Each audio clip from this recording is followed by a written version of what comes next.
वन्दे बोधमयं नित्यं गुरुं शङ्कररूपिणं यमाश्रितो हि वक्रोऽपि चन्द्रः सर्वत्र वन्द्यते।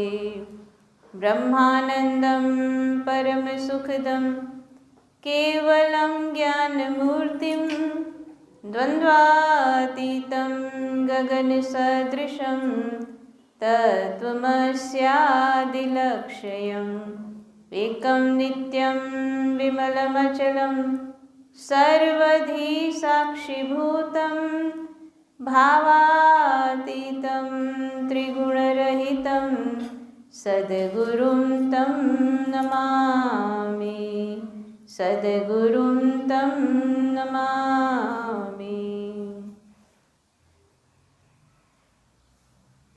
बोली श्री सद्गुरुदेव महाराज की, श्री आनंद कंद भगवान की, आदिशक्ति जगत जननी श्री माता जी की, सभी दिव्य महान विभूतियों की, सच्चे दरबार की।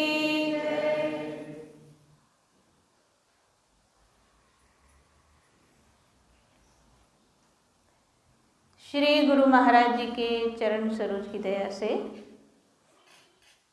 हम और आप सब इस पावन स्थान में बैठ करके, गुरु दरबार में बैठ करके गुरु पूर्णिमा का पावन उत्सव मना रहे हैं। तो सबसे पहले तो आप सभी को ये जो गुरु पूर्णिमा का पर्व है उसकी बहुत बहुत शुभकामनाएं। ये पर्व हम सबके जीवन में एक नया मोड़ लाए, गुरु भक्ति में हम सब और गहराई से और आगे बढ़े और गुरु महाराज जी के चरण सरोज की कृपा, उनके आशीर्वाद हम सब पर और अधिक तीव्रता से बरसते रहें। यही हम सब शुभकामना भी देते हैं, गुरु महाराज जी से प्रार्थना भी करते हैं। तो पहले एक दो बात मेरे को बतानी है, मैं बोल देती हूँ, फिर बाद में भूल जाते हैं, तो पहले बोल देते, फिर उसके बाद भजन गाएंगे। सबसे पहली बात तो ये है कि अभी इसी सप्ताह में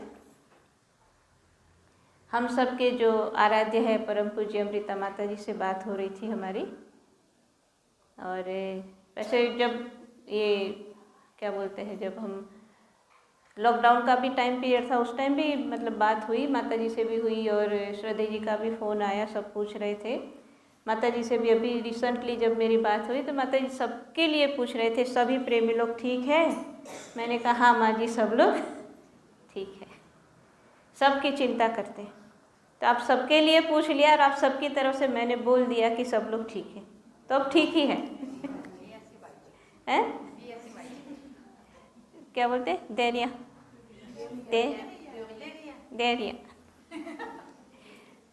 तो सबसे पहली बात कि माता जी के आशीर्वाद सबको मिल गए। और ये कोई मतलब विशेष बात नहीं है, लेकिन हम सबको खुश होने के लिए एक बात ये है कि आज गुरु पूर्णिमा का पर्व है और हम सब लोग जानते हैं कि पूरी दुनिया में भगत जो शिष्य है गुरु महाराज जी के चरणों की पूजा करते हैं।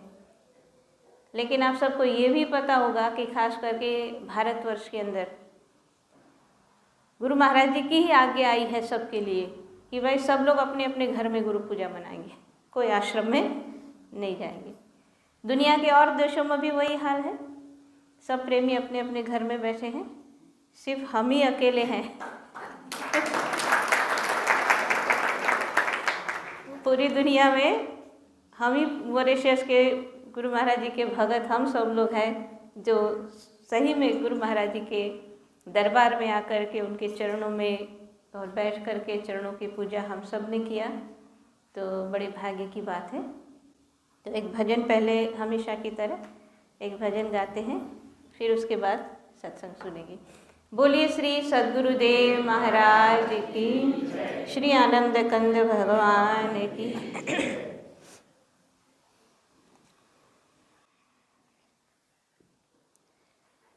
सतगुरु मैं तेरी पतंग, दाता मैं तेरी पतंग, हवा विच उड़दी जावांगी, हवा विच उड़दी जावांगी, दाता डोर हाथों छड्डी ना मैं कट्टी जावांगी, सतगुरु डोर हाथों छड्डी ना मैं कट्टी जावांगी, सतगुरु मैं तेरी पतंग, मैं तेरी पतंग, हवा विच उड़ती जावांगी, दाता डोर हाथों छड्डी ना मैं कट्टी जावांगी, दाता डोर हाथों छड्डी ना मैं कट्टी जावांगी, सतगुरु मैं तेरी पतंग, सतगुरु मैं तेरी पतंग, बड़ी मुश्किल दे नाल मिलिया मैनू तेरा दुआरा है, दाता तेरा दुआरा है, बड़ी मुश्किल दे नाल मिलिया मैनू तेरा दुआरा है, दाता तेरा दुआरा है, मैनू इको तेरा आशरा नाल तेरा सहारा है, दाता तेरा सहारा है, मैनू इको तेरा आशरा नाल तेरा सहारा है, दाता तेरा सहारा है, हुण तेरे ही भरोसे, हुण तेरे ही भरोसे, हवा विच उड़दी जावांगी, हवा विच उड़दी जावांगी, दाता डोर हाथों छड्डी ना मैं कट्टी जावांगी, ओ दाता डोर हाथों छड्डी ना मैं कट्टी जावांगी, सतगुरु मैं तेरी पतंग, सतगुरु मैं तेरी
जन्म मरण तेगे, तो मैं बच जावांगी, तो मैं बच जावांगी।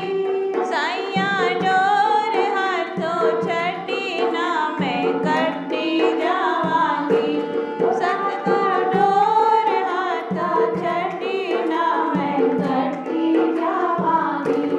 सतगुरु मैं तेरी पतंग, सतगुरु मैं तेरी पतंग।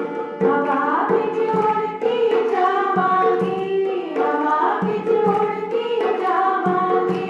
ओ दाता डोर हाथों छड़ी ना मैं कटी जावांगी, ओ दाता डोर हाथों छड़ी ना मैं कटी जावांगी। सतगुरु मैं तेरी पतंग, सतगुरु मैं तेरी पतंग, ओ सतगुरु मैं तेरी पतंग। बोलिए श्री सद्गुरुदेव महाराज की, श्री आनंद कंद भगवान की, आदि शक्ति जगत जननी श्री माता जी की।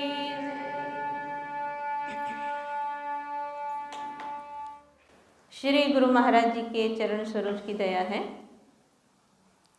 जो हम सब उन्हीं के चरण सरोज की छत्र छाया में बैठ करके उन्हीं के चरणों की पूजा कर रहे हैं। और गुरु पूर्णिमा वैसे तो हर साल गुरु पूर्णिमा का पर्व आता है, हम सब हर साल पर्व बड़े ही खुशियों के साथ मनाते हैं।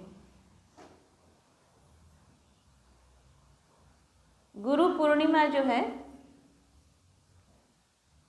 गुरु और पूर्णिमा दो शब्द मिल करके ये पर्व का नाम है।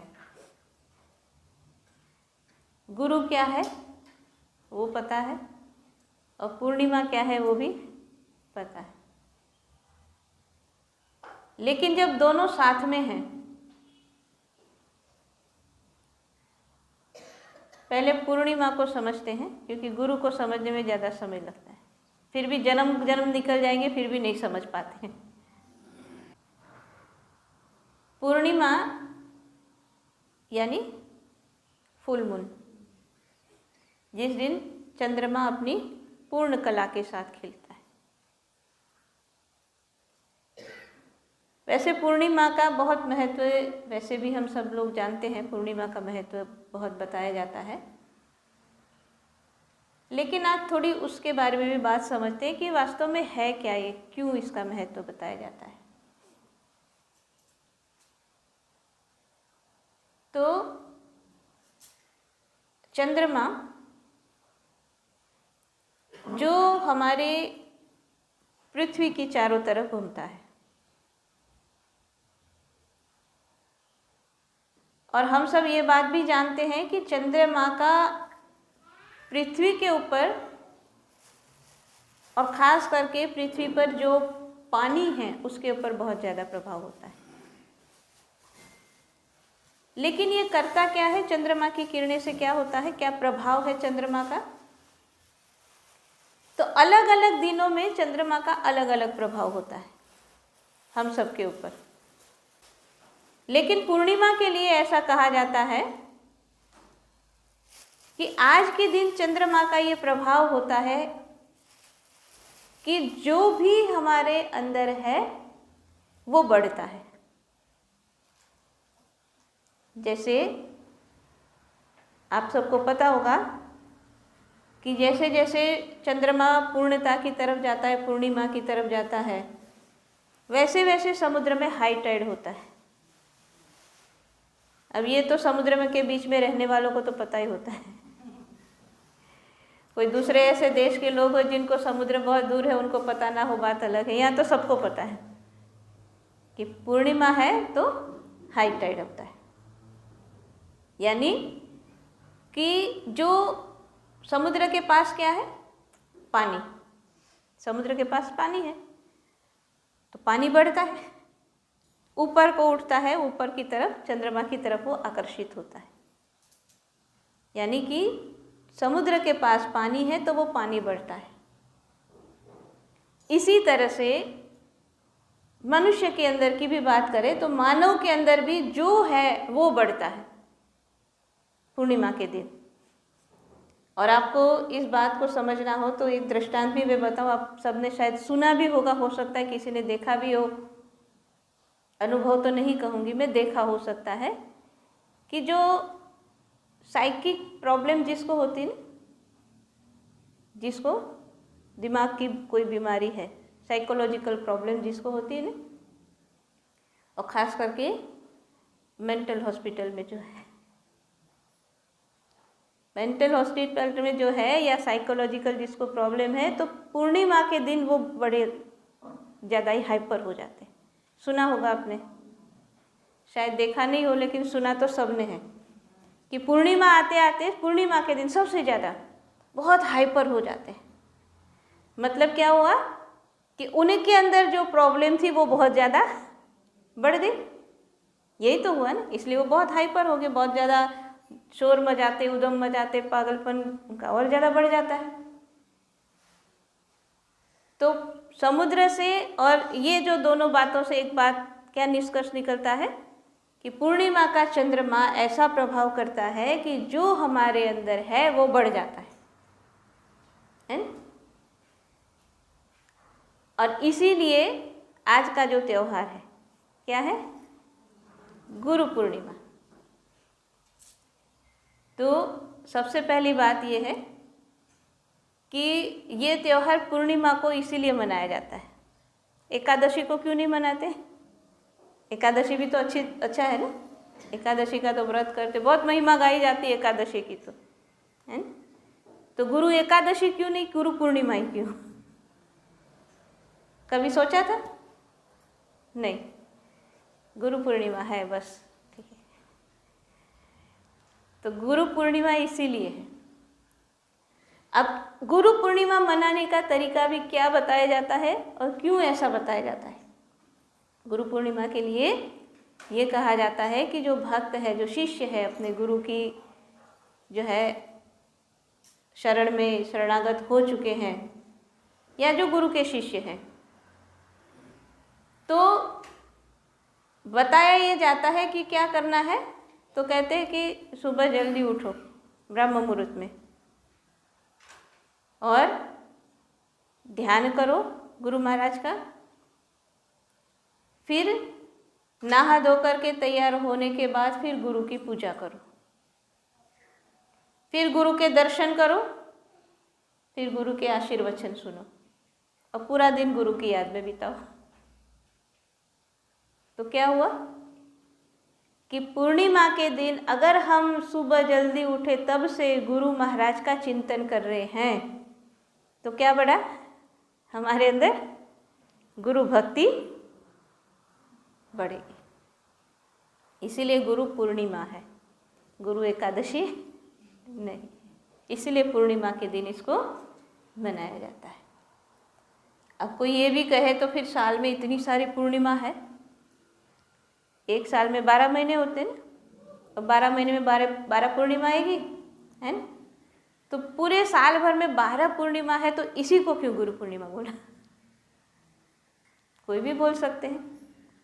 ये आषाढ़ महीना है, वैसे हिंदू कैलेंडर के हिसाब से ये आषाढ़ महीना है, तो आषाढ़ महीने की पूर्णिमा ही गुरु पूर्णिमा है, और बाकी महीने सभी में पूर्णिमा है। तो आज का जो दिन है गुरु पूर्णिमा, जिसको कहते हैं व्यास पूजा भी कहते हैं, इसमें विशेष बात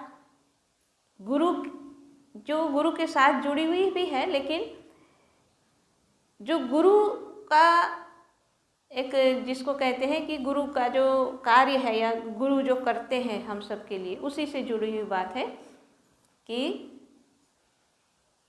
व्यास पूजा भी कहते हैं, व्यास पूर्णिमा भी कहते हैं आज के दिन को, क्योंकि जो वेद व्यास जी हो गए, वेद व्यास जी तो सबको पता है, नाम सुना है, जितने भी हम पुराणों को पढ़ते हैं, ग्रंथों को पढ़ते हैं जितने हमारे, वो सारे ग्रंथों का निर्माण करने वाले कौन है?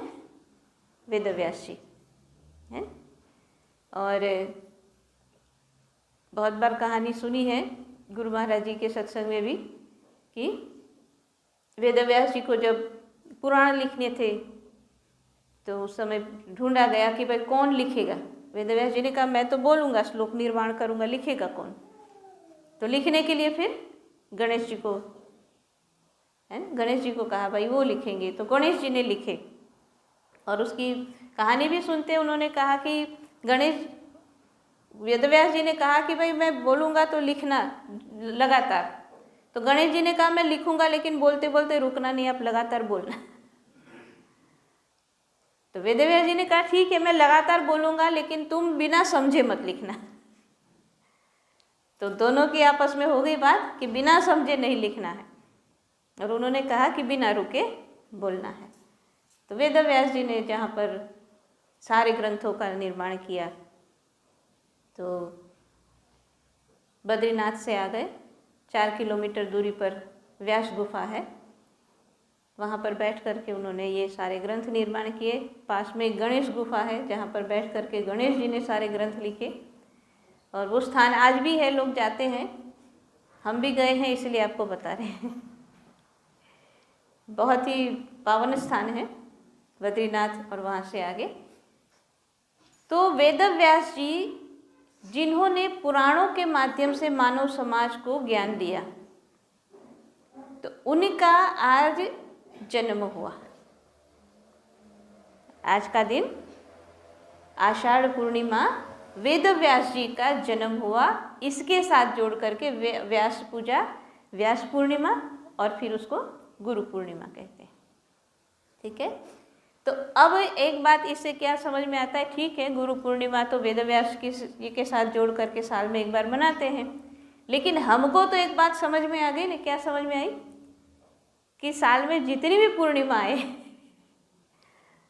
उस पूर्णिमा में गुरु भक्ति बढ़ाने का सबसे बड़ा अवसर है। तो गुरु पूर्णिमा पावन पर्व, और गुरु और शिष्य के संबंध को मजबूत करने के लिए, गुरु और शिष्य के संबंध के साथ जुड़ा हुआ ये त्योहार। गुरु और शिष्य का नाता, हालांकि कल भी जब बेलरी आश्रम में सत्संग हुआ वहाँ भी हमने कुछ ये बातें सुनाई थी कि संसार के अंदर जितने भी रिश्ते हैं वो रिश्ते एक रूप में ही होते हैं। जैसे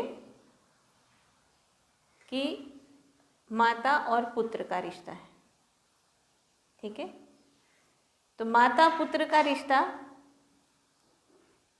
जब पुत्र 2 महीने का था तब भी माता पुत्र का रिश्ता वही था कि वो माँ है, ये बेटा है, ठीक है। फिर वो बेटा 25 साल का हो गया तो भी वो बेटा है और वो माँ है। फिर वो बेटा 60 साल का भी हो जाए और माँ 80 साल के भी हो जाए तो भी वो माँ है और ये बेटा है। ये नहीं होता है कि अब बेटा जवान हो गया 25 साल का तब माँ बेटे का रिश्ता भाई बहन में बदल गया, ऐसा तो जो है वही रिश्ता है। पिता पुत्र का रिश्ता वही रहता है, भाई बहन का रिश्ता वही रहता है, वो रिश्ते नहीं बदलते हैं। और एक के साथ एक ही रिश्ता है, माँ के साथ माँ का ही रिश्ता है, फिर माँ को बहन नहीं कहते हैं। और पिता के साथ पिता का ही रिश्ता है, उसको भाई नहीं कहते, एक ही रिश्ता एक के साथ होता है। लेकिन पूरे सृष्टि में, पूरे संसार में सिर्फ गुरु ही ऐसे होते हैं, उनके साथ सारे रिश्ते होते हैं। सारे रिश्ते हैं, कितने रिश्ते हैं? गुरु माता, गुरु पिता, गुरु बंधु, गुरु सखा, गुरु धन द्रव्य है। जो मुख्य मुख्य रिश्ते हैं संसार के, वो सारे किससे जुड़े हैं? गुरु महाराज जी से जुड़े हैं।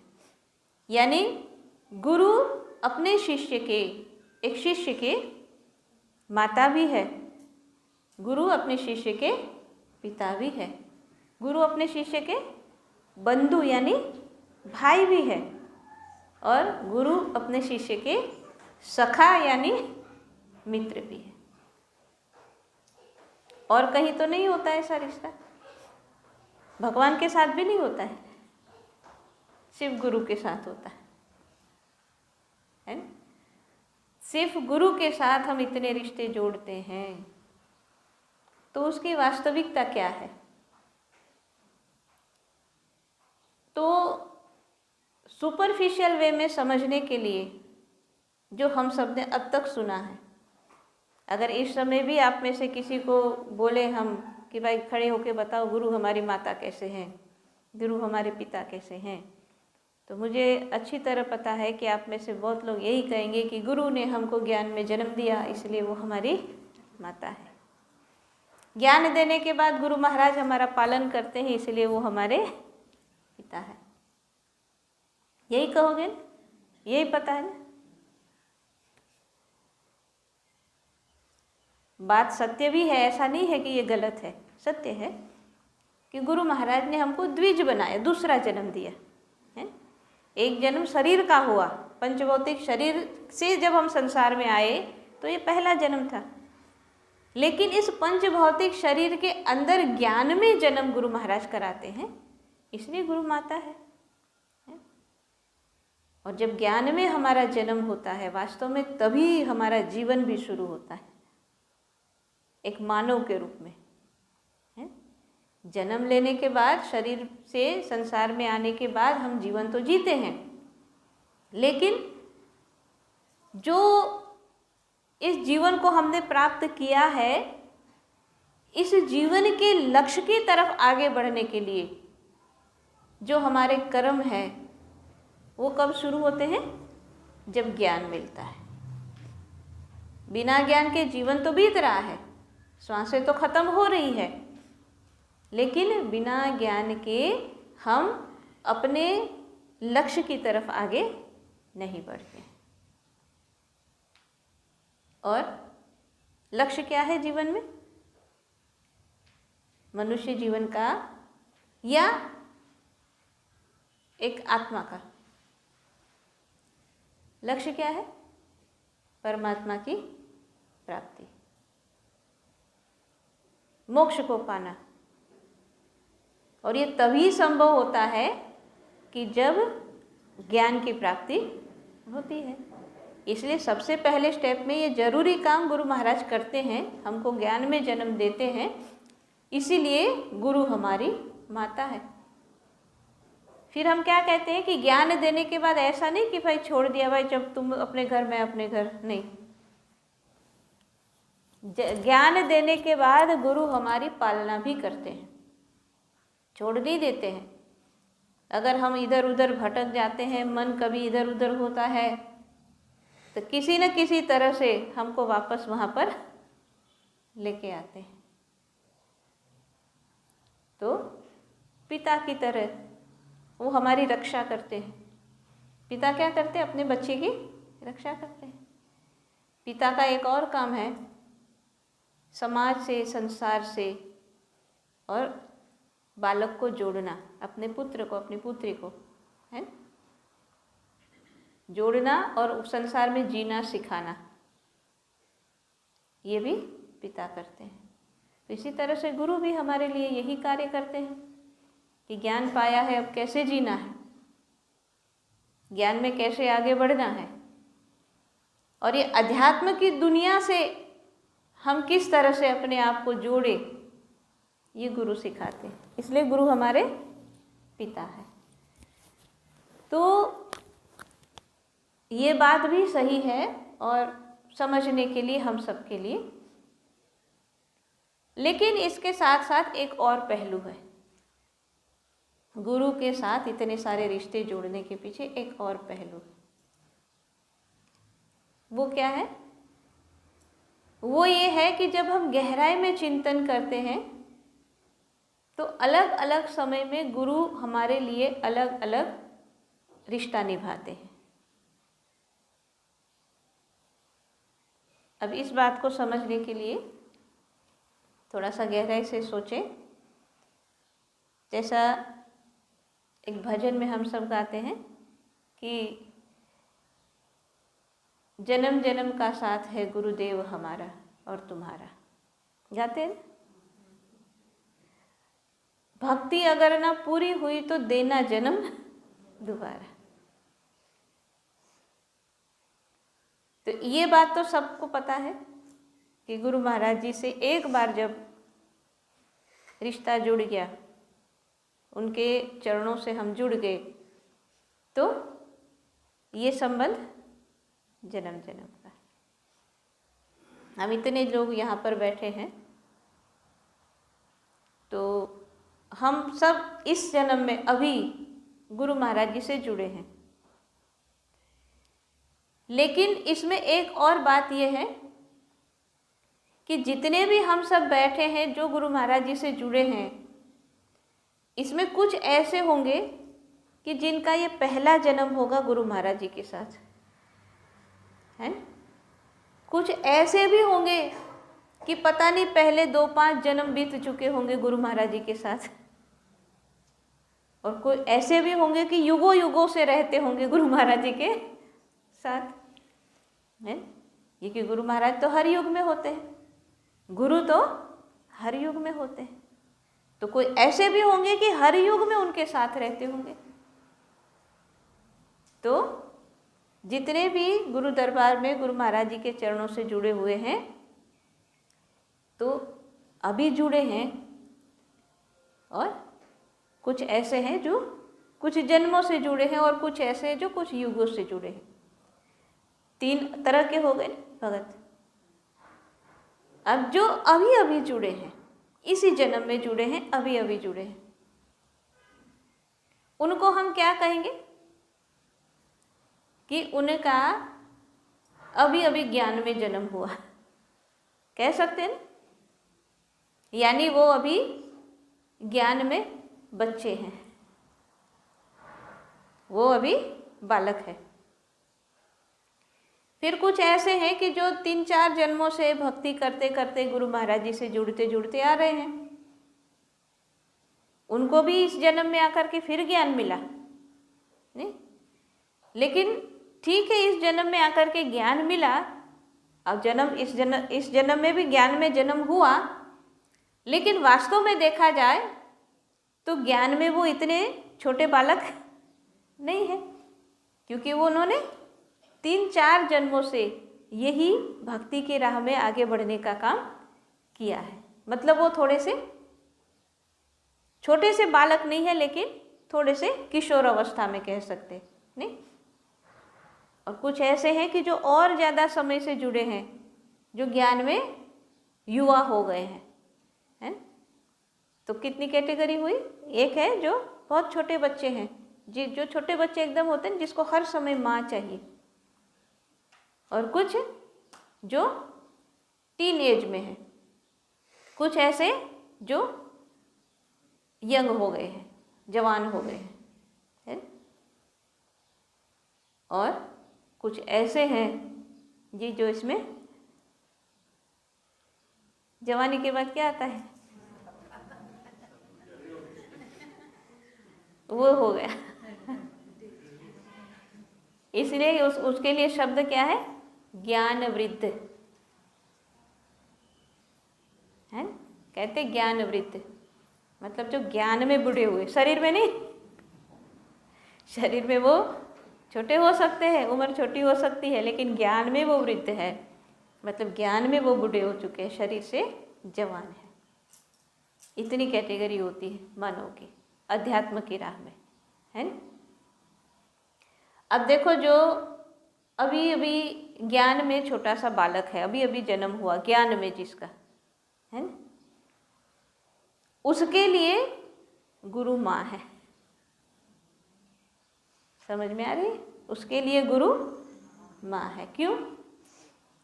छोटे से बच्चे को किसकी ज़रूरत होती है? माँ की। हर समय उसके आसपास कौन होता है? उसकी माँ होती है। अब साथ में ये भी बात है कि छोटे बच्चे को, जो बहुत छोटा है, जिसको कुछ भी काम नहीं आता है, कुछ भी नहीं आता है उसको, छोटा बालक जिसको कुछ भी नहीं आता है, उसको सिर्फ 2 काम आते हैं, एक हंसना और एक रोना है। या तो कभी मस्ती में होगा तो खुश होगा तो हंसेगा, और बाकी कुछ भी काम है तो वो रोएगा। ठीक है ना? भूख लगी तो रोना है, नींद आई तो रोना है, थक गया तो रोना है, किसी को बुलाना है तो, कुछ दर्द हुआ तो, मच्छर काट गया तो कुछ भी हुआ तो उसने रोना है ना? अब देखो, ये आप जब ये बात मैं बोल रही हूँ ना, कुछ लोग समझ रहे हैं कि हम में से ही बहुत सारे का स्वभाव होता है जिसको हमेशा, जो हमेशा, हाँ वही तो जो हमेशा रोता है वो छोटा बच्चा होता है। यही बात आई ना सामने, छोटा बच्चा होता है वही रोता है, कुछ भी हो गया तो उसने रोना है। तो जो हम बात कर रहे थे कि जैसे छोटे से बालक के लिए बोलना नहीं आता है, उसके लिए सिर्फ रोना और हंसना, यही 2 काम है, खाना और सोना, यही काम है ना? कि टाइम से उसको जो भी दूध देना है, जो भी मिलना है वो मिल गया, उसने पेट भर गया, थोड़ी देर हाथ पैर हिलाए, खेल लिया, फिर सोना है, फिर उठा, कब उठा? भूख लगी तो उठा। तो ये छोटा बालक। तो ऐसे ही जिसको अभी अभी ज्ञान इस जन्म में मिला है, तो उस व्यक्ति के लिए, उस शिष्य के लिए गुरु माता की तरह होते हैं। अब ये छोटा सा बालक, उसको कब किस चीज़ की ज़रूरत होती है, या उसको कैसे, उसको जो है मदद की ज़रूरत है, या कैसे उसको मदद करनी है, ये सिर्फ माँ जानती है? इसलिए अगर बालक रोता भी है तो रोते हुए बालक को सब लोग सुनेंगे, लेकिन माँ को पता लगेगा कि नहीं, इसको नींद आ रही है, या तो उसको भूख लगी, या तो उसको कुछ और हो रहा है। अब रो तो एक ही जैसे रहता है वो, लेकिन माँ को पता लगता है क्यों रो रहा है। तो इसी तरह से ज्ञान में जब हम सब बालक होते हैं, जिस समय, उस समय क्या होता है, जो ज्ञान में बालक होते हैं उनको वास्तव में बहुत ज़्यादा केयर की जरूरत होती है ना? और उस समय गुरु उनके लिए वही रोल करते हैं। उस समय गुरु उनके लिए माँ की तरह सारे काम करते हैं। इसलिए जिसने अभी अभी ज्ञान लिया है, जो ज्ञान में बालक है, उसकी बहुत ज़्यादा गलतियों की तरफ ध्यान नहीं देते हैं, है ना? आपने बहुत जगह देखा भी होगा, हमने भी देखा है कि कभी ऐसा क्या देखते हैं कि भाई 2 शिष्य हैं, एक ने अगर वो गलती की तो उसको कुछ नहीं कहा जाता है, और दूसरे ने वही गलती की तो उसको डांट मिलती है ना? होता है ना कि गलती दोनों ने की, एक को डांट मिली, दूसरे को नहीं मिली। क्यों नहीं मिली? तो जिसको डांट मिली उसको क्यों मिली? क्यों मिली? क्योंकि वो बड़ा हो गया है? जैसे 3-4 महीने का जो बालक है ना, अब वो अपना बिस्तर गंदा करेगा तो माँ डांटेगी? डांटेगी माँ उसको? नहीं डांटेगी। वही 3-4 महीने का बालक जो बिस्तर गंदा करता था, वो अब 10 साल का हो गया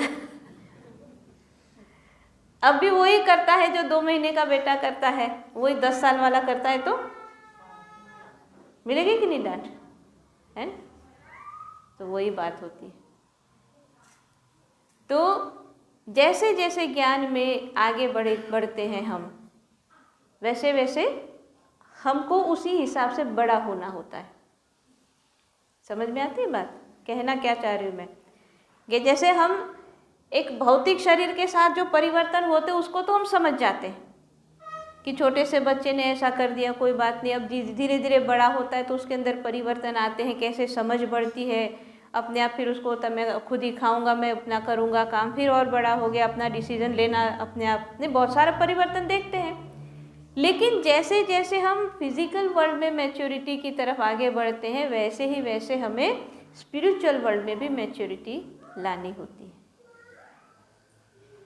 और वो कभी कभी वो बात ऐसी है कि कभी कभी हम उसकी तरफ ध्यान नहीं दे पाते, है ना, कि स्पिरिचुअलिटी में भी मैच्योरिटी की ज़रूरत होती है। मैच्योरिटी हमें अपने अंदर लानी होती है, कि जैसे अब मैच्योरिटी कैसे आएगी, बढ़ेंगे कैसे, है? तो संसार में बच्चा कैसे बड़ा होता है, कैसे मैच्योर होता है? तो उसको बड़ा होने के लिए शरीर के लिए भोजन चाहिए होता है, वो उसको सही ढंग से मिलता है। और दूसरा कि उसके समाज के व्यवहार के लिए जो मैच्योरिटी चाहिए वो माँ बाप सिखाते हैं। इसलिए आप सबको हमने बहुत बार ये बात बताई, आप सब इस काम को करते भी हैं, नहीं? छोटे बच्चे को जब लेके आते तो तुरंत नहीं कहते मम्मी पापा, चाहे हर रविवार को सत्संग में बच्चों को लेके आ रहे होंगे, लेकिन फिर भी तुरंत कहेंगे गुड़ लगो, है? सिखाना पड़ता है। तो बार बार आप सिखाते सिखाते बताते बताते बताते बताते फिर वो बच्चे को बात समझ में आती, नहीं? फिर आगे से क्या होता है, फिर उसको कहना नहीं पड़ता है, फिर अपने आप, है? ऐसे भी फिर बच्चे क्या होते हैं हमने देखे हैं, फिर अपने आप उनको जैसे आने लगेंगे ना तो तुरंत फिर मम्मी को पापा को लाओ दो, क्योंकि पता है प्रणाम करना है और खाली हाथ प्रणाम नहीं करना है। तो ये सिखाने से आया ना, बच्चे को कैसे पता लगा, आपने सिखाया, माँ बाप ने सिखाया, तो बच्चों के अंदर ये बातें आई, उनके अंदर मैच्योरिटी आई। इसी तरह से वो जीवन में सिर्फ इसी की बात नहीं है, बहुत सारी बात है, किस तरह से भाई से बात करो, ये अपने से बड़े हैं उनको कैसे बात करनी है, समाज में कैसे जीना है, जैसे आप सिखाते हो वैसे वैसे मैच्योर होता है। इसी तरह से अध्यात्म के अंदर भी होता है। अध्यात्म में भी हमको इसी तरह से अपने आप को और जो है मैच्योर करना है। ज्ञान पाया, अब अध्यात्म में मैच्योरिटी कैसे आती है? तो सबसे पहले जैसे वहाँ पर भोजन चाहिए, यहाँ पर क्या चाहिए, भजन चाहिए। सबसे पहली बात क्या है, भजन, क्योंकि बिना भजन के तो बात समझ में आने वाली नहीं। तो मैच्योरिटी के लिए पहला स्टेप में भजन है। फिर उसके बाद दूसरे स्टेप में जैसे हम अध्यात्म की बात करें, गुरु दरबार की बात करें, गुरु दरबार जो अध्यात्म की पाठशाला है, यहाँ पर हमको सिखाया जाता है अध्यात्म क्या है। तो यहाँ पर आने पर अध्यात्म को सीखने के लिए फिर क्या बात है, कैसे सीखेंगे इन बातों को? तो उसके लिए है सत्संग, उसके लिए है साधु महात्मा का गाइडेंस, है। तो वो हमको समझाया जाता है, बार बार बताया जाता है, उसी हिसाब से हम सीखते सीखते। अब बात यही है कि जो सुनाया जाता है, समझाया जाता है, जैसे जैसे हम उसको स्वीकार करके अपने अंदर उसको जो है चिंतन करके अपने जीवन में लाते हैं, वैसे वैसे हम अध्यात्म में मैच्योर होते हैं। और अध्यात्म की मैच्योरिटी का जो कैसे पता लगता है कि हम कैसे मैच्योर हुए या नहीं हुए?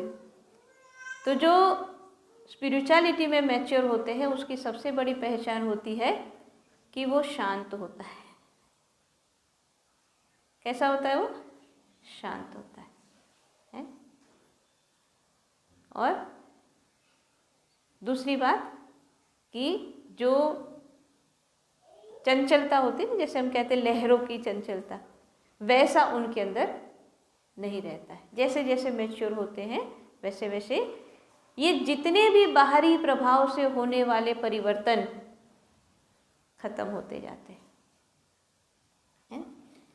तो अब बात यह है यहाँ जो समझने वाली कि अगर हमको अपने जीवन के अंदर ये सब कुछ लाना है क्योंकि गुरु पूर्णिमा मना रहे हैं, गुरु महाराज जी के चरणों से प्रेम है, इसलिए हम बैठे हैं और आगे के लिए भी चाहते हैं कि ये प्रेम बढ़ता रहे, है ना। जैसा हम भजन में गाते हैं कि यह प्रेम सदा भरपूर रहे गुरुदेव तुम्हारे चरणों में, यह अरज मेरी मंजूर रहे गुरुदेव तुम्हारे चरणों में। तो हम सब चाहते हैं कि ये प्रेम सदा भरपूर रहे। तो ये प्रेम सदा भरपूर किस तरह से रहे, तो उसके लिए पहले ये सोचना चाहिए कि ये भरपूर क्यों नहीं रहता है, कहाँ खाली हो जाता है कि भाई ज्ञान मिला तब तो घड़ा भरा हुआ था, ठीक है ना, खाली कहाँ हुआ, कैसे खाली हुआ? आ रही समझ में मैं क्या कह रही हूँ? कहाँ, कैसे, क्यों खाली हो गया वो? कुछ है आइडिया कहाँ खाली हुआ?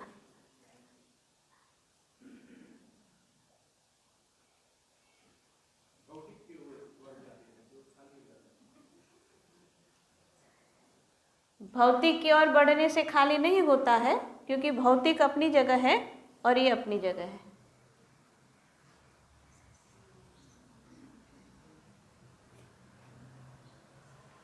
ये जो है अध्यात्म का खजाना, ज्ञान का खजाना जो हमारा भरा पड़ा था, है ना, ये खत्म या खाली होने के लिए कोई संसार की दूसरी चीजें नहीं कारणभूत होती है ना?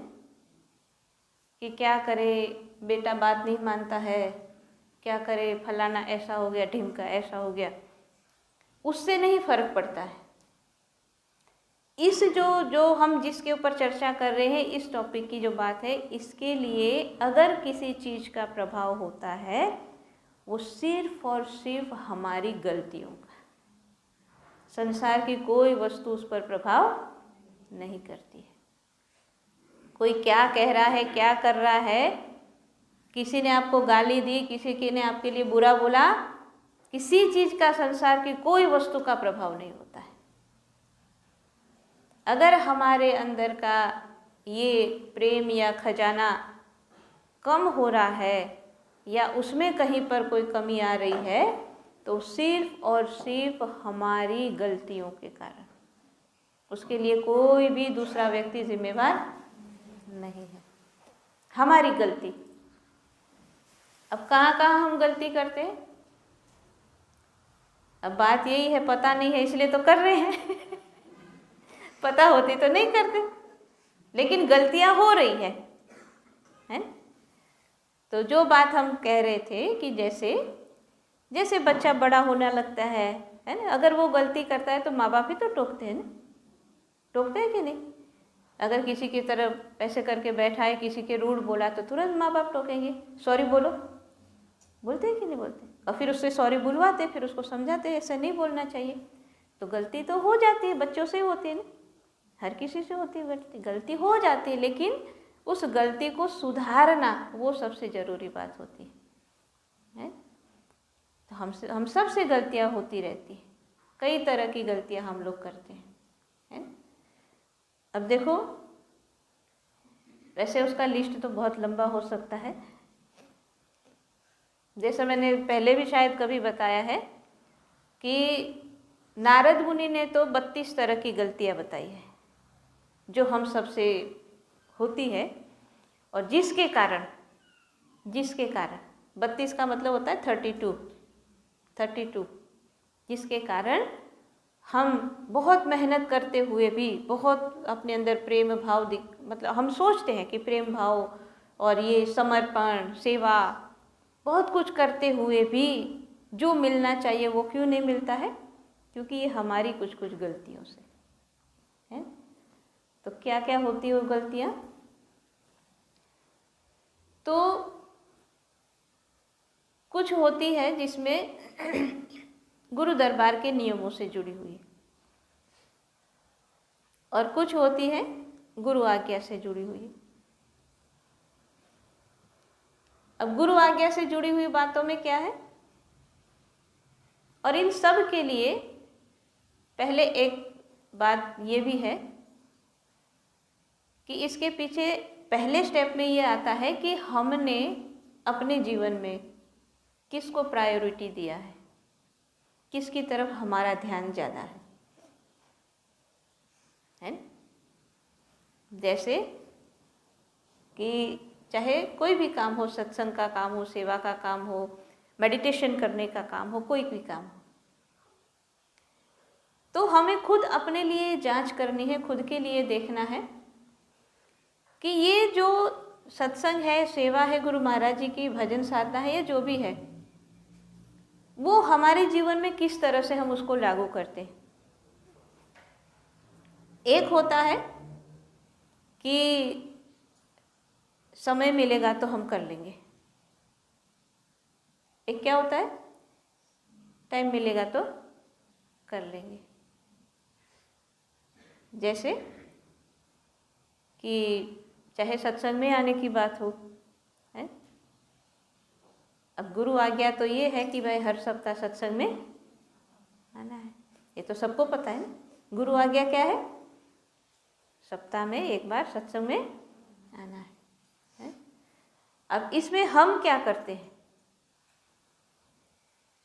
इसमें हम क्या करते हैं, अक्सर कि जितने हमारे काम होते हैं, है?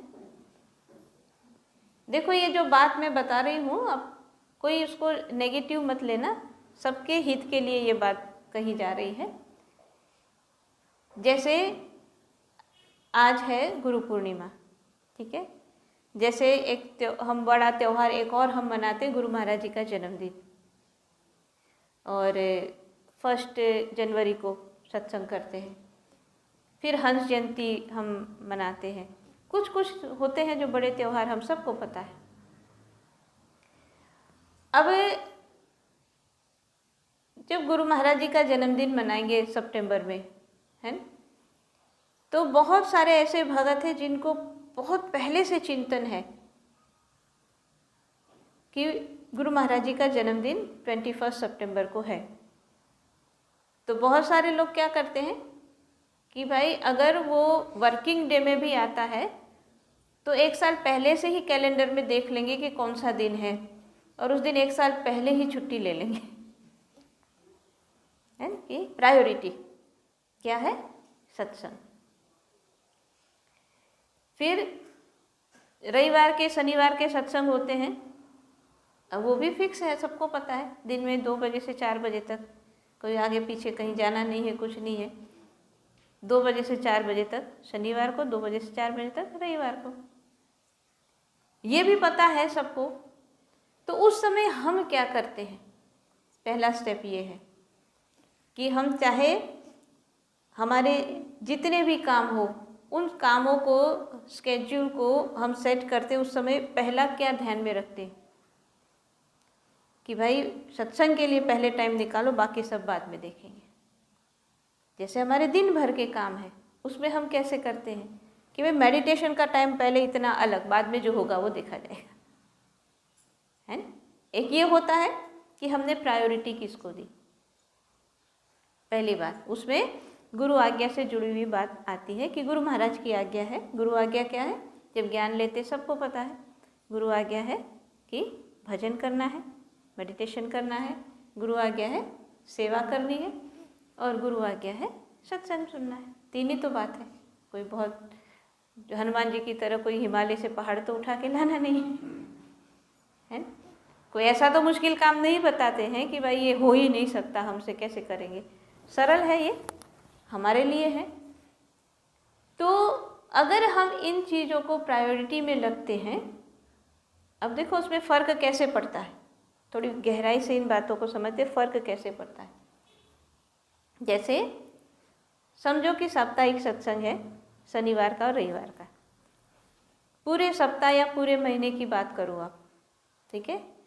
तो जिसने अपने चिंतन में, प्रायोरिटी में इसको पहला स्थान दिया है कि मुझे सत्संग में तो जाना ही जाना है, और आते हैं बहुत सारे ऐसे, मैं जनरल बात समझा रही हूँ, इसलिए मैंने कहा कोई दूसरे रूप में मत समझना उस बात को। बहुत सारे हैं सेवा के लिए भी बिल्कुल नियम से आ जाते हैं।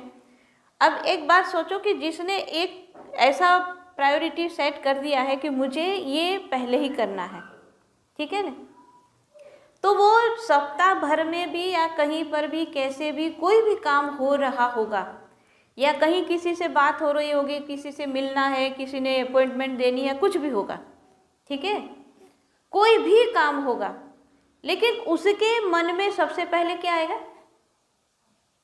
क्या आएगा उसके मन में? सत्संग आएगा कि नहीं आएगा? सबसे पहले। नहीं भाई ये बाद में, ये थोड़ा आगे पीछे कर सकते, देख लो ना कहीं, इस दिन नहीं इस दिन मिल जाएंगे, है ना। तो चाहे वो कोई भी काम कर रहे होंगे अपने, लेकिन उसके दिमाग में, चिंतन में सबसे पहले कोई आएंगे तो गुरु महाराज और सत्संग, है। और उससे क्या होता है?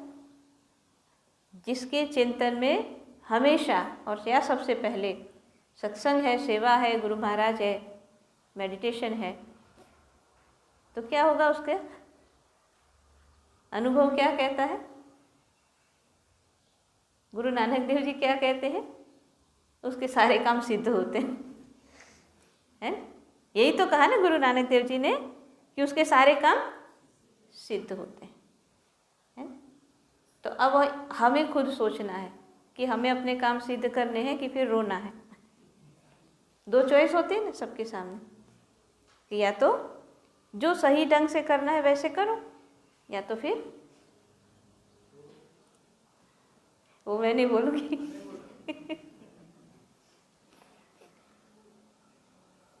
तो गुरु पूर्णिमा का जो दिन होता है ना, ये हम सबको ये सब याद दिलाने के लिए होता है। इसलिए बहुत बार मैं ये बात सत्संग में बताती हूँ कि जैसे ऑडिट होता है ना 31 मार्च को, कहीं कहीं पर जून में होता है, कहीं पर 31 मार्च को होता है ऑडिट, अपना हिसाब जमा करो सारा साल भर का, है। तो गुरु भक्तों का ऑडिट आज होता है। आज हमारा ऑडिट का दिन है, पिछले साल भर का सारा। अब उसमें खुद देखो बैलेंस क्या हो रहा है, जमा हो रहा है कि उधार हो रहा है किस तरफ जा रहे हैं, उसके लिए भी आज का दिन है। तो गुरु आज्ञा से जुड़ी हुई जो बातें हैं उसको हमें बहुत अच्छी तरह से माननी है, अगर हम चाहते हैं कि प्रेम सदा भरपूर रहे, हमारा ये ज्ञान का, प्रेम का घड़ा खाली ना हो। तो पहले स्टेप में गुरु आज्ञा है, उसके बाद आता है गुरु दरबार की बातें।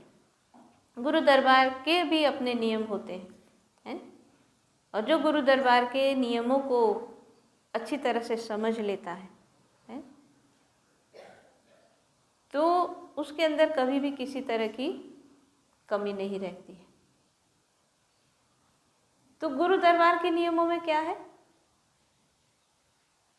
जैसे ज्ञान लिया तो सबको ये बात बताई कि भाई इस गुरु दरबार में सर्वोपरि गुरु महाराज है, और गुरु की आज्ञा है, सबसे ऊपर गुरु महाराज है, सब कुछ गुरु महाराज ही है। उसके बाद जहाँ पर जिस आश्रम में गुरु की आज्ञा से जो भी बाई जी या महात्मा जी रहते हैं वो है, और उसके बाद प्रेमी भगत है। बात 3 स्टेप में ना, सबसे ऊपर गुरु महाराज जी है, वो सब कुछ है, वही सब कुछ कहते हैं, वो भी वही करते हैं, उनकी आज्ञा में भाई जी महात्मा जी भी जीते हैं, उनकी बात आज्ञा में प्रेमी भक्तों को भी जीना है। तो गुरु दरबार में जो सर्वोपरि गुरु महाराज जी हैं, और उसके बाद जो बाई जी महात्मा जी है, उनको हमें उसी रूप में समझना है। और उसके बाद जो प्रेमी भक्त हैं, क्योंकि जितने गुरु दरबार से जुड़े हुए प्रेमी भक्त हैं, हम सब जानते हैं कि हम सब आपस में भाई बहन हैं, गुरु भाई और गुरु बहन। तो जब हमारा ये इतना सुंदर परिवार बनता है गुरु भक्ति में, गुरु दरबार में, जो इतना सुंदर हमारा परिवार है, उस परिवार को हमें उसी रूप में देखना है। उस परिवार को हमें उसी रूप में देखना है। तो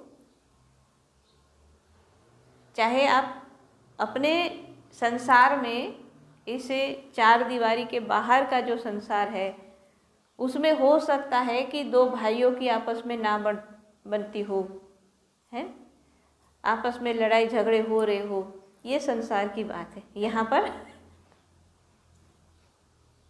ये तो प्रेम का दरबार है ना। यहाँ पर जितने भी हम सब हैं, हम सब गुरु महाराज की संतान है और हमें उसी रूप में अपने आप को समझना है। ये जो बातें हैं ना, वैसे हम सुनते बहुत बार है, सुनी है ना, कोई नई बात नहीं सुनी, बहुत बार। हम गुरु महाराज के हम सब संतान हैं, एक पिता की हम सब संतान हैं, गुरु महाराज जी के हम संतान हैं, है ना? लेकिन जहाँ पर बात सुनने सुनाने की, कहने की बात है ना, वहाँ तक नहीं, उसके आगे सोचो। हमें वहाँ तक नहीं रहना, उसकी गहराई में जाकर के उस बात को सोचना है। जैसे एक दृष्टांत बताओ कि जो कोई भी एक परिवार हो और उस परिवार में जो उसके मुखिया है, उसके पिताजी है, जो मुखिया होते हैं घर के, तो वो जिस तरह से होते हैं, उसके बच्चे, उसके परिवार के भी उसी तरह के होते हैं, है? कभी कभी आपने सुना होगा, या कभी चुटकुले के रूप में भी बताते हैं, या ऐसे भी सुनते हैं कि अगर कोई व्यक्ति पहलवान है ना, मतलब अच्छा खासा वो है, और अगर उसी का बेटा, मतलब पहलवान का मतलब सिर्फ शरीर से नहीं, स्ट्रॉन्ग है, हर बात को जो सह सकता है ना, ऐसा सहनशील कोई व्यक्ति है, और उसी का बेटा अगर थोड़ी सी सुई चुभ जाए तो भी रोए, तो क्या कहेंगे? तो किसका बेटा होकर के रो रहा है? बोलते हैं कि नहीं बोलते हैं? क्यों? क्योंकि उसको ये मतलब ये है कि भाई तू अपने पिता से कुछ नहीं सीखा, तेरे पिता कितने स्ट्रॉन्ग है, तूने अपने पिता से क्या सीखा, इतनी सी बात पे रो रहा है। होता है कि नहीं होता है? वैसे बेटियों की भी बात है, जो भी है संतान, मतलब कोई भी बेटा बेटी कोई भी हो सकता है, नहीं तो उनके लिए नहीं कहते कि तुम्हारे माँ बाप कहाँ, कोई बिल्कुल मतलब जो होते हैं ना, बहुत ईमानदारी से जिसने अपने जीवन जिया है, जहाँ भी जॉब कर रहे थे बहुत ईमानदारी से, एकदम जिनकी साफ सुथरी छवि है, अगर उनका बेटा कोई गलत करता है तो क्या कहेंगे? उनका बेटा होकर के तूने ये काम किया, तेरे पिता देख कितने, और तूने क्या सीखा? कहते हैं कि नहीं कहते? समाज में होता है कि नहीं होता है? सुनिए कि नहीं ये बातें, है ना?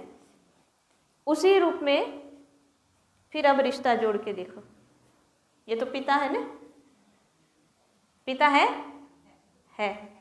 अब देखो खुद को, आया समझ में? हाँ, तो वो जो कमी दिख रही है ना, खुद को अपनी अपनी दिखेगी, किसी को कहने की ज़रूरत नहीं है। अब समझ में खुद से आ रहा है ना कि कहाँ गुरु महाराज है, कहाँ उनके विचार हैं, कहाँ पर वो समाज को क्या सिखा रहे हैं और हम क्या करेंगे। अगर उसमें हम अपने आप को उनके पुत्र के रूप में, उनके संतान के रूप में फिट नहीं कर पाते हैं, तो हमारा घड़ा कभी भरने वाला नहीं है। इसका मतलब कि हमें अपने हर एक जो एक श्वास के साथ जो हमारा जीवन बीत रहा है ना, उस जीवन में हर क्षण हर पल हमें जागृत रह करके हर कार्य के लिए ये सोचना चाहिए कि मेरे इस कार्य को किस रूप में लिया जाएगा, है? क्या मेरे इस कार्य से मेरे पिता पर उंगली उठेगी? सोचना चाहिए ना। सत्पुत्र किसको बोलते हैं? सदशिष्य उसी को बोलते हैं। सुपुत्र, सुपुत्र जो अपने पिता का नाम रोशन करता है, ऐसे ही शिष्य है। इसलिए ये बात को हमेशा देखो, कहने तक रहते हैं ना तब तो बहुत अच्छा लगता है, उसमें बहुत मज़ा है। यही बात जो अब तक बहुत बार सुनी है ना कि हमारे माता है, पिता है, सब कुछ है, कितनी बार, हर बार सत्संग में, गुरु पूजा में सुना होगा, कोई नई बात नहीं है। और आज तक इतने वर्षों से सत्संग सुन रहे, इतने वर्षों से हमने सुना गुरु हमारी माता, गुरु हमारे पिता। गुरु हमारे पिता वो तो सुनने में बहुत अच्छा लगता है, लेकिन क्या हम उनकी संतान हैं? हम उनकी संतान बने क्या? अगर हम उनकी संतान है तो क्या हम उनके नाम को रोशन कर रहे हैं? इस तरफ हम कभी नहीं सोचते, क्योंकि हम तो एक ही तरफ सोचते हैं ना कि देने वाले वही है, जो करो वो तुम है, चाहे मारो चाहे तारो। बोलते हैं अच्छी बात है, चाहे मारो चाहे तारो, लेकिन फिर अगर मारेंगे तो अच्छा नहीं लगेगा, तारो तारो तो अच्छा लगेगा। फिर कहेंगे नहीं मारो नहीं, तारो तारो, बस हमको तार दो संसार से, चाहे हम कुछ भी करें, मारो मत हमको। लेकिन ऐसी बहुत सारी बातें हैं जिसकी तरफ हम कभी ध्यान नहीं देते हैं। इसलिए आज गुरु पूर्णिमा से अगली गुरु पूर्णिमा तक इस बात को चिंतन में रखो कि हम उनकी संतान हैं। और जिस तरह से गुरु महाराज का जीवन है, पूरा हम उस तरह से नहीं हो सकते, लेकिन उनकी संतान की तरह हम उनके चरणों के जो पद चिन्ह है उसके ऊपर तो चल सकते हैं, वो चलना भी चाहिए, है ना? देखो, गुरु महाराज जो ज्ञान का मूर्त स्वरूप है, सब कुछ अखंड खजाना है उनके पास अध्यात्म का, जो हमको बांट भी रहे हैं, है ना? लेकिन साथ ही साथ अगर हम देखें तो एक मनुष्य के रूप में जिस तरह से वो जीवन को जी रहे हैं, उन बातों को हमें समझना है ना? अब मनुष्य के रूप में किस तरह से वो जी रहे हैं, तो सबसे पहले वो समाज के लिए जो अपनी ड्यूटी है वो सबसे पहले करते हैं, है ना? समाज के लिए जो उनकी ड्यूटी है वो करते हैं।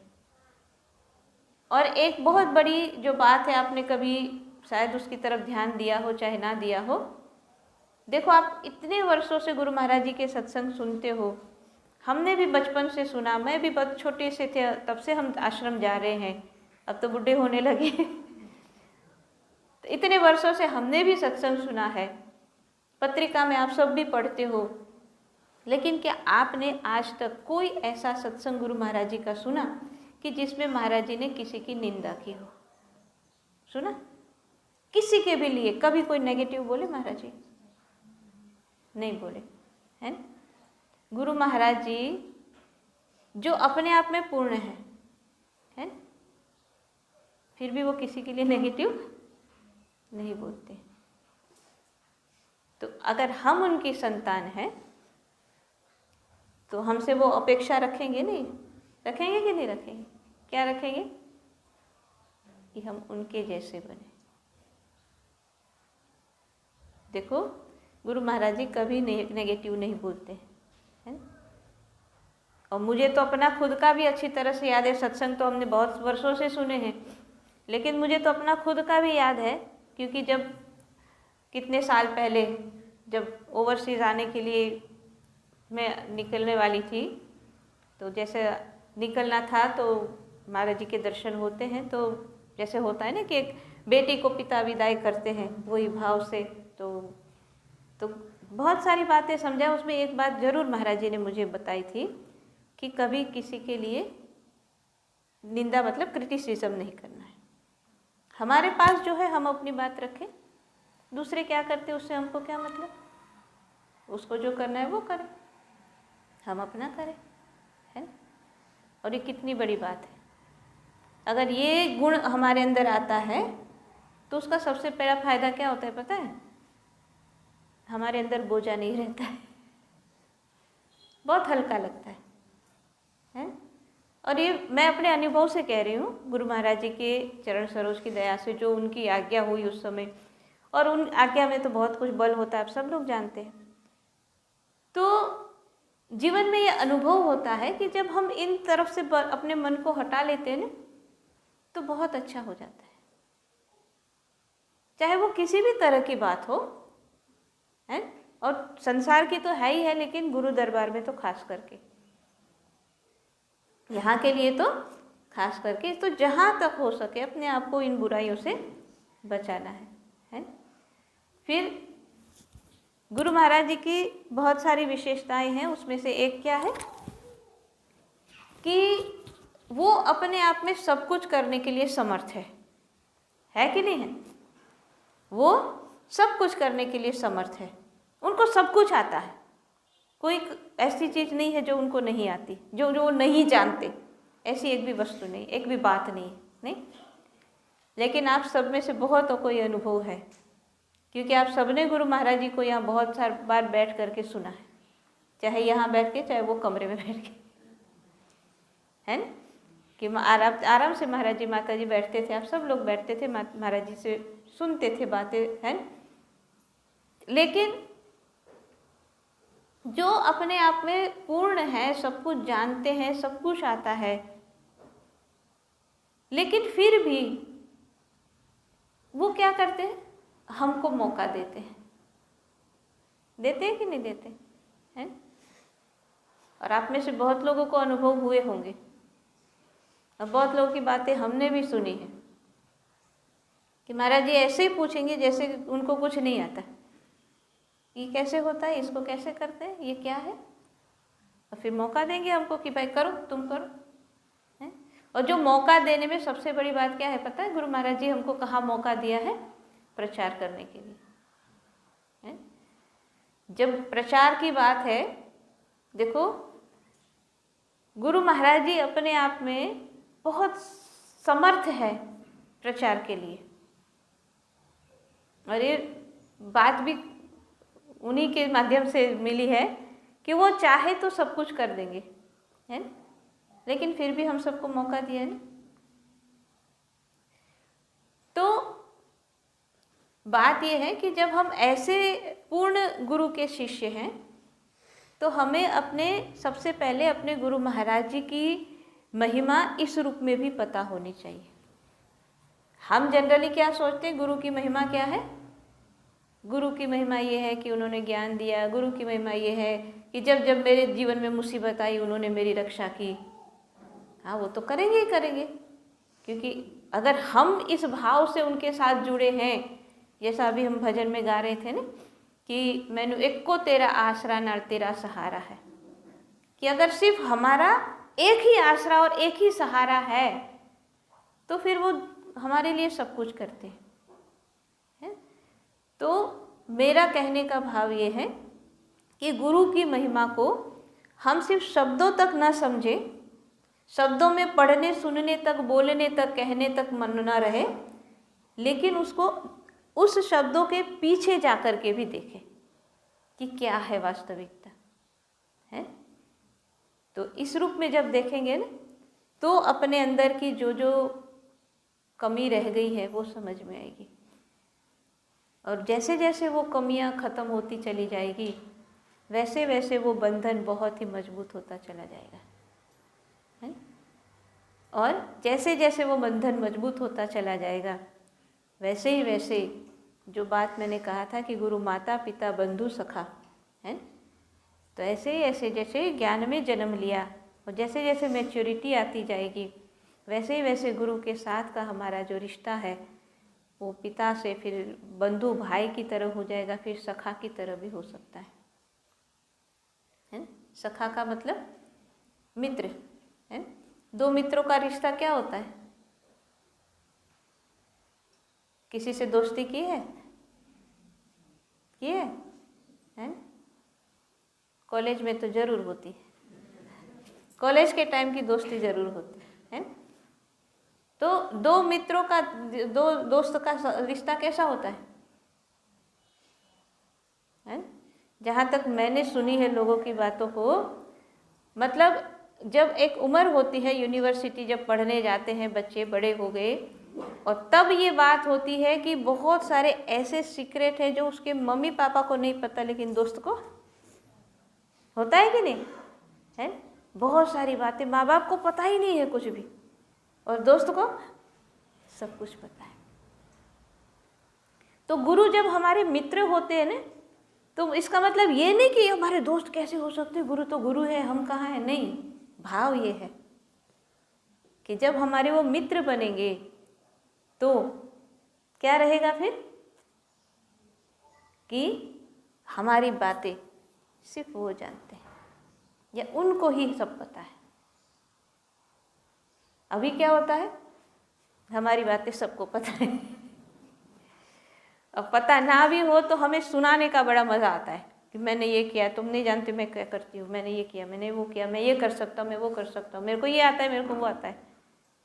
अभी हमको सबको बताने में मज़ा आता है। लेकिन जब गुरु के साथ सखा वाला जब रिश्ता बनेगा फिर कोई मतलब नहीं, फिर तो दूसरों से छुपाने में रहेंगे। नहीं, जैसे मित्र होते हैं तो क्या करते हैं, कोशिश करते हैं माँ को पता नहीं चलना चाहिए, देख तेरा काम कर दूंगा मैं। होता है कि नहीं होता है दोस्ती में? हाँ, तो जब दोस्ती करेंगे ना गुरु महाराज जी से, ये जब स्टेज हमारे मन की, हमारे मैच्योरिटी में जब हम यहाँ तक पहुँचेंगे तब हमारे सखा है वो। तो उतनी ऊंचाई तक जाना है। और जब हम बोलते हैं ना त्वमेव माता च पिता त्वमेव बंधु च सखा त्वमेव विद्या द्रविणम त्वमेव, फाइनल स्टेज पे क्या आता है, विद्या और द्रविणम का मतलब होता है द्रव्य, द्रव्य यानी धन है। तो फाइनल स्टेज में कहते हैं कि आप हमारी विद्या भी हो, यानी विद्या यानी नॉलेज, और आप हमारा धन भी हो। तो ये कैसे होता है विद्या और धन?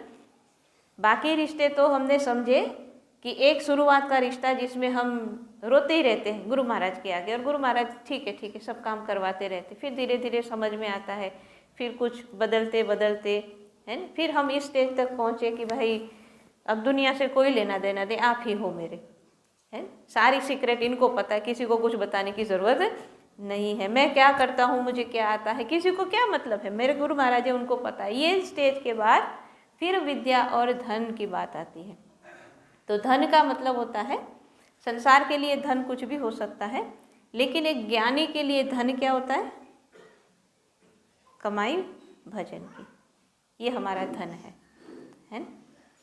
तो फिर इस स्टेज में जब आगे बढ़ते बढ़ते शिष्य के अंदर इतना परिवर्तन होता है कि उसके लिए जो है गुरु महाराज जी का दिया हुआ ज्ञान जो अपने अंदर उसने प्रकट होने देना है पूर्ण रूप में, है ज्ञान पूर्ण रूप में अपने अंदर प्रकट होने देना है और नाम की कमाई करनी है। और जब इतनी ऊंचाई तक शिष्य पहुंचता है, फिर इसमें यह नहीं होता है कि भाई नाम की कमाई करेगा तो कहीं गुफा में जाके बैठेगा, नहीं। जैसे जैसे नाम की कमाई करता चला जाएगा उसको खुद समझ में आएगा कि यही सब कुछ है, इनके सिवा कुछ भी नहीं है।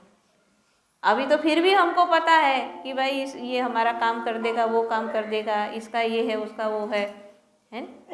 अभी हमारा मन बहुत जगह जाता है, लेकिन जब द्रव्य तक हम पहुँचेंगे, नाम तक पहुँचेगी बात, तब फिर ये रहेगा कि फिर सिर्फ और सिर्फ यही है और कुछ नहीं है।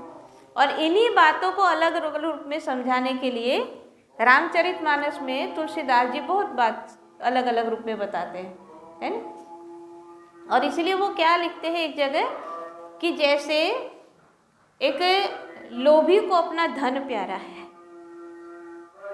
ना। एक लोभी व्यक्ति होता है, उसका चिंतन हमेशा धन का होता है, कहीं भी रहे कुछ भी करे चिंतन हमेशा धन का रहता है। इसी तरह से जब एक शिष्य को, जैसे लोभी को धन प्यारा है, वैसे जब शिष्य को इनका चिंतन होने लगे, है इसलिए तो इतने दृष्टांत अलग अलग रूप में दिए।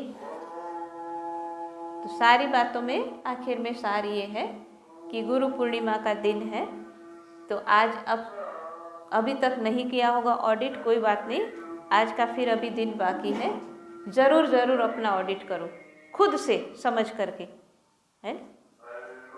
और इसमें ये सारे रिश्तों में जोड़ के देखो कि हम तो कहते हैं मैं गुरु का शिष्य हूँ, लेकिन क्या गुरु महाराज जी के शिष्य की तरह मैं हूँ, है। और हम कहते हैं हम गुरु की संतान है, क्या मैं गुरु महाराज जी की संतान की तरह हूँ? पिता के गुण संतान में होने चाहिए, क्या उस तरह से मैं हूँ?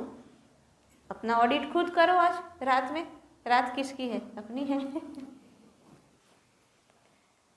रात में मैं इसलिए कह रही हूँ, यहाँ से जाके इसलिए नहीं कह रही हूँ क्योंकि फिर शाम को 4 बजे सत्संग भी सुनना है। सबको पता है आज तो गुरु महाराज जी के दिव्य विभूतियों के आशीर्वचन सुनने को मिलेंगे, हैं? तो 4 बजे का समय है अपने यहाँ का, 4 बजे, वहाँ 5:30 बजे इंडिया में तब शुरू होगा प्रोग्राम, तो हमारे यहाँ 4 बजे से, हैं? तो वैसे तो मेरे ख्याल से तो सबको पता ही है वर्चुअल जो आता है सत्संग, और क्योंकि अभी आप लोग जिसको अगर नहीं पता है तो उस बात को जरूर समझ लेना, कैसे सुनते हैं, कैसे मिलता है वो सत्संग। और क्योंकि अभी आगे भी इसी तरह से हमको प्रोग्राम मिलेंगे, क्योंकि जैसे श्रद्धे जी से भी बात हो रही थी तो उन्होंने भी स्वयं इस बात को कहा कि आगे मतलब कम से कम 1 साल, 1 से 2 साल तक इंडिया में कोई बड़े प्रोग्राम नहीं हो पाएंगे, जिस तरह की वहाँ पर हालत है। और आप सब जानते हैं कि इतनी गुरु महाराज जी के प्रोग्राम में कितनी भीड़ होती है, इतने लोगों को तो जमा नहीं कर पाएंगे अभी, कम से कम 1 साल, तो उससे ज़्यादा भी हो सकता है। जो जब तक वो प्रोग्राम नहीं होंगे तब तक ये हमको ऑनलाइन जो वर्चुअल प्रोग्राम मिल रहे हैं उसी से जो है दर्शन और सत्संग मिलने वाले हैं। इसलिए अगर आप में से कोई इस बात से नहीं जो है वाकिफ़ है, नहीं जानते हैं, तो ज़रूर आज समझ लेना कि कैसे सुनते हैं, कैसे मिलता है वो प्रोग्राम। तो आज शाम को अभी 4 बजे से और आई थिंक 7, 7:30 बजे तक होता है, बहुत ज़्यादा नहीं, 3 घंटे के अंदर अंदर वो प्रोग्राम ख़त्म हो जाता है, 3 घंटे के अंदर। तो वो प्रोग्राम ज़रूर सब लोग देखें, क्योंकि आज तो गुरु पूर्णिमा, गुरु महाराज जी के आशीर्वचन सुनने के लिए मिलेंगे, तो इसलिए ज़रूर उस प्रोग्राम को देखना है। लेकिन उस प्रोग्राम को देखने के बाद फिर आज रात में आराम से अपना ऑडिट जरूर करना है। मैं फिर से याद दिला देती हूँ, ठीक है? ऑडिट करने के बाद अगले 1 साल के लिए, अगली गुरु पूर्णिमा तक के लिए खुद से अपने लिए कोई गोल सेट करना, क्योंकि खुद जब अपने आप को देखेंगे ना तो कोई कमी समझ में आएगी, है? कि जैसे कोई अपने आप से समझ में आए कि भाई मेरे को अपनी जो है भजन के लिए समय ज़्यादा करने की ज़रूरत है, या ये समझ में आए कि भाई मेरे को जो है और अपनी वाणी पर कंट्रोल करने की ज़रूरत है, किसी को ये समझ में आए कि मेरी सेवा कम हो रही, मुझे ये करने की, जो अपने आप से खुद से, ठीक है? और 1 साल तक खुद से अपने आप को वचन भी दो और निभाओ भी, किसी और को नहीं देने जाना है, खुद को ही दो वचन और खुद ही निभाओ और खुद ही उसके जज बनो, है? और खुद भी अपने अंदर के परिवर्तन को देखो और अपने अंदर की स्ट्रेंथ को फिर अनुभव करोगे कि कितने स्ट्रांग हो रहे हैं, हैं? इसलिए मैं कभी कभी किसी को सुना भी देती हूँ, तो बता भी देती हूँ ये बात कि भाई ऐसे गुरु के शिष्य होकर के रोते हो, शर्म नहीं आती? काय को रोना है, क्यों रोना है? इतने जब समर्थ हमारे सिर पे खड़े, उनसे कुछ नहीं सीखना है, उनके जैसा नहीं होना है, क्या कमी रखी है, हैं? रोना तो उसी को पड़ता है कि जिसको कुछ नहीं पता हो। हमको तो गुरु महाराज ने सब दिया है, क्यों रोए, है? इसलिए स्ट्रांग बनना है अच्छी तरह से, ठीक है? उसके लिए जो जो अपने अंदर की कमियां नज़र में आए, क्योंकि ऐसा नहीं है हर एक के लिए एक दवाई नहीं हो सकती, है ना? अलग अलग तरह के लोग होते हैं, अलग एक ही बीमारी लेकर के अगर 10 लोग आएंगे तो 10 की दवाइयाँ अलग अलग होगी, है ना? कि भाई 5 लोग खड़े कहते हैं हम सबको सिर में दर्द हो रहा है, तो सबको एक जैसी दवाई थोड़ी ना होगी, सबके सिर दर्द के कारण अलग अलग है, उसी हिसाब से अलग अलग दवाई होगी, है ना? तो आज ज़रूर अपने लिए ज़रूर समय निकालो, खुद के लिए ये काम करो। और 1-2 चीज़ आपको पता है, लेकिन मैं याद दिला देती हूँ कि गुरु महाराज जी का पावन जन्मोत्सव जो 21 सितंबर को हम सबको पता है मनाया जाता है, तो वो सत्संग प्रोग्राम हम बेलरी आश्रम में मनाएंगे। और जैसा कि आप सब लोग जानते हैं, आयुर्वेद दवाइयाँ अपने पास जो आ चुकी थी, और क्लिनिक हालांकि शुरू भी किया था, फिर हमने 2 महीने से ज़्यादा हो गया क्लिनिक बंद था, लेकिन अब फिर से क्लिनिक शुरू हो चुका है। इसलिए आप जो भी किसी को बताना भी चाहो अपने रिश्तेदारी में इधर उधर, तो दवाइयाँ भी ले सकते हैं यहाँ से, और क्लिनिक भी चल रहा है, तो आकर के वो चेकअप के लिए भी आना चाहे तो आकर के चेकअप करवा के भी दवाई ले सकते हैं, तो वो भी है। और अब जो है कुछ समय के अंदर धीरे धीरे आप जहाँ जहाँ भी चाहो सत्संग के लिए बात कर सकते हो, क्योंकि मुझे लगता है जहाँ तक अभी ज़्यादा कहीं पर इतनी गैदरिंग नहीं हो रही दूसरी जगह में भी, लेकिन आपको कोई ऐसी जगह लगती है जैसे अपने काम पर हो, वहाँ पर या कोई ऐसे स्थान पर, तो चाहो तो कर सकते हो शुरू। वैसे अभी मैंने शुरू नहीं किए हैं, किसी को नहीं बोला है सत्संग रखने के लिए, लेकिन अब चाहो तो थोड़े थोड़े सत्संग हम कर सकते हैं, ठीक है। तो अब इसके बाद हम आरती करेंगे और उसके बाद आप सबको महाप्रसाद भोजन भी मिलने वाला है। तो महाप्रसाद जब लेंगे तो आराम से और अपने संयम का परिचय देते हुए, और जो बात मैंने कही थी ना कि हमसे जो गलतियाँ होती है, तो उसमें एक बात ये भी आप लोग अच्छी तरह से समझ लेना। मैंने गलतियाँ ज़्यादा इसलिए आज नहीं बताई क्योंकि डर जाएंगे, तो लेकिन ये जो है ये बहुत ज़रूरी पॉइंट है, इसलिए ज़रूरी है इसको समझने के लिए कि जब आप भोजन प्रसाद जब मिलता है, महाप्रसाद जिसको हम कहते हैं ना, महाप्रसाद जब होता है तो उसमें क्या होता है ना कि जब प्रसाद बंट रहा है, आपको जितना चाहिए, जितना खाना है आप लो, खाओ, ठीक है। सबसे पहले जो यहाँ पर आए हैं उन सबको प्रसाद मिलना बहुत ज़रूरी है। अगर उनमें से किसी को प्रसाद नहीं मिला और हम लेकर के घर चले गए, तो जिसके कल्याण के लिए आप लेकर के गए हो उसकी बुद्धि भ्रष्ट होती है ना। क्यों?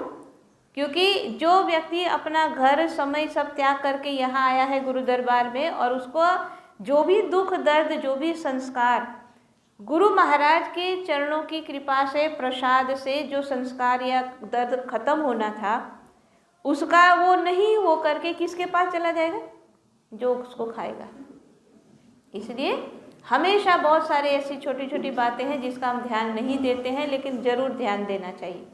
इसलिए आप लोग पहले अपने लिए भोजन करो, शांति से जितना खाना है खाओ, कोई बात नहीं है, लेकिन पहले सब भोजन कर ले, उसके बाद अगर है ना तो बात की, ठीक है। इसलिए पहले से छोटी छोटी बातें होती लेकिन बहुत ज़रूर होती, उसको ध्यान देना और आराम से अपना संयम का परिचय देते हुए करेंगे, ठीक है।